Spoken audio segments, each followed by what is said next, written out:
Nature's wealth, good for your health. This is the Raw Life Health Show. Hello everybody, it's Paul Neeson with the Raw Life Health Show. And I am excited today because ever since I met this guest today, I've been wanting to have him on my show. When I met him, he was 103 years old. Now he's 108 years old. And he's visiting here, his daughter here in Miami, and I live in West Palm Beach, so he's from Arizona, and I was going to wait till March to get him on an interview, but we got him here today, so we're going to interview him. His name is Bernardo, and he's 108 years old, and we're going to talk to him about a lot of things. So say hello, Bernardo. Hello there, how are you? I hope your life's wonderful. I feel great. Wonderful. Happy to hear my friend here with me.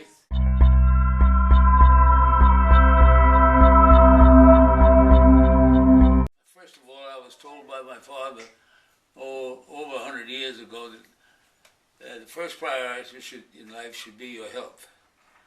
And of course, he gave me a lot of advice, and I tried to follow it up to now. Eating properly, not eating too much, and the proper things I live on. Fruit, vegetables, green vegetables more or less, and fish, and lots of juice. And of course, I eat in the daylight. I'm not much on the night eating. I try to have my lunch, my breakfast after I have my walk, which is every morning, about 1.5 miles. And then behind that, I come back and I have my superfood and my fruit, 2 pieces of toast, whole wheat toast, and a cup of sassafras tea or cinnamon tea. Prevention is, my daddy says, it's much easier to prevent something than it is to cure it. So my reason for that is, I was told that cinnamon was great for diabetes. And of course, I don't want to get diabetes, so I've been using cinnamon tea for a number of years now. And I find that it's very helpful because 85% that people I talk with, they have diabetes, either 1 or 2. And I read an article some time ago that the average kid in America, by the time it's 12 years old, has #1 diabetes and not even aware of it. That is because you go into the bank, you find lollipops. You go to the post office, they got to give the child so he will not cry, and so forth and so on. So they have #1 diabetes before they even know anything about diabetes, can't even pronounce the word. So I've followed those laws that my father gave me until today. I still get up to have my walk. Exercise you can take. It's beautiful, but it's the cheapest. People don't seem to want to do it. Eating, they kill themselves with eating, all of it. I don't even want to go into these spots where they stop to kill themselves.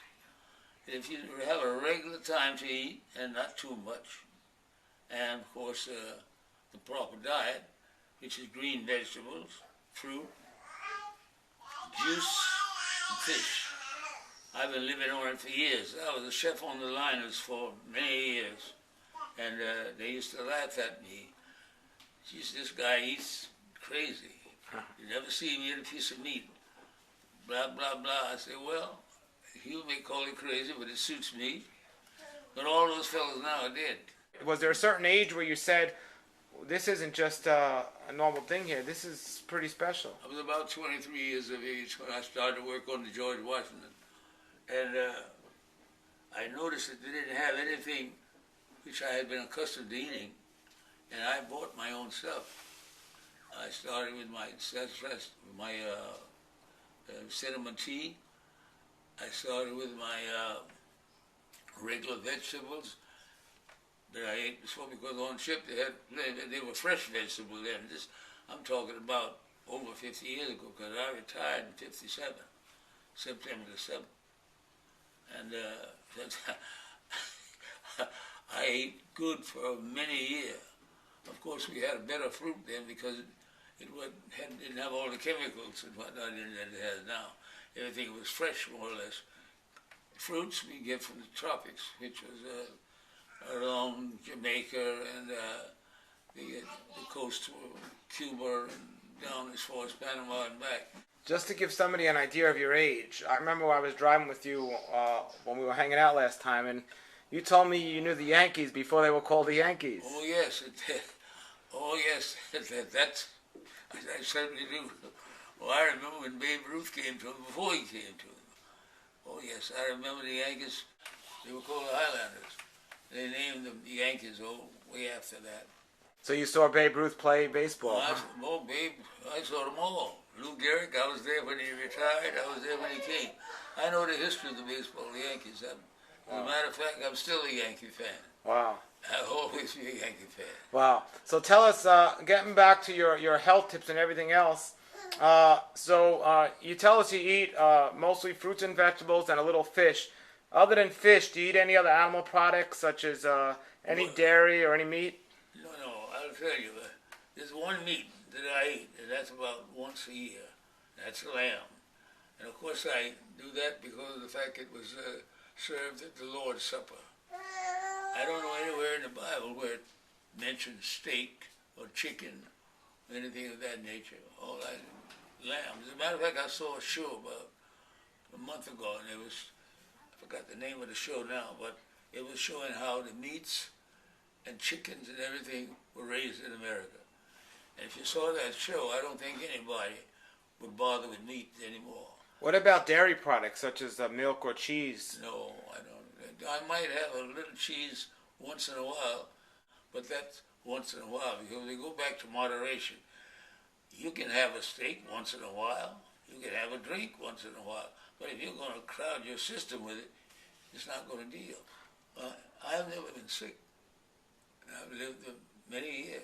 And what do you eat now, and how has that changed from when you were younger in terms of the amount of food? It's about the same, really, because I eat more because I'm a man now as a child. But so far as eating, we had a certain time to eat, and we all sat down at the table to eat dinner together or lunch together. Well, not lunch so much because I come home from school, and the housekeeper would fix me a salad and perhaps a baked apple. That was my lunch. We had dinner between 4 and 5 every day. That would be vegetable or fish, something of that nature. Sometimes it'd just be a vegetable plate, and another time we might have fish with it. But it was always green vegetable and fruit.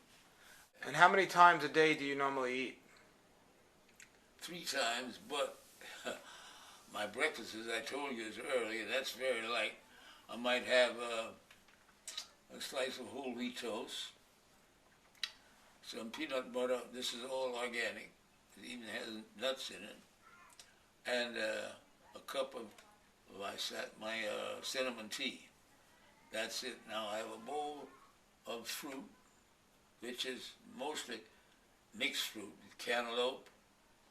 I love cantaloupe, and besides, cantaloupe has an awful lot of good in it for you, the system. Blueberries is at the top of the list for me. I eat blueberries every day. And the juice from perhaps on one orange, I squeeze the orange because I like the pulp. I eat fish about 3 times a week. 3 times a week you eat fish? That is fresh fish, but now I may have a can of sardines, which is in olive oil or oil, or I may have tuna fish and make a salad out of that. But the salad is only onion, celery, and olive oil. And the fish that you eat, other than the tuna fish and the sardines, what kind of fish do you eat? Salmon. Sometimes I'll have flounder once in a while, which is fillet. And when you eat the fish, how much in size would you say it is? Would you say it's 4 ounces, 8 Yeah, ounces? about Or? 4 to 5 ounces. So it's a small amount. Yes, I don't eat much of anything.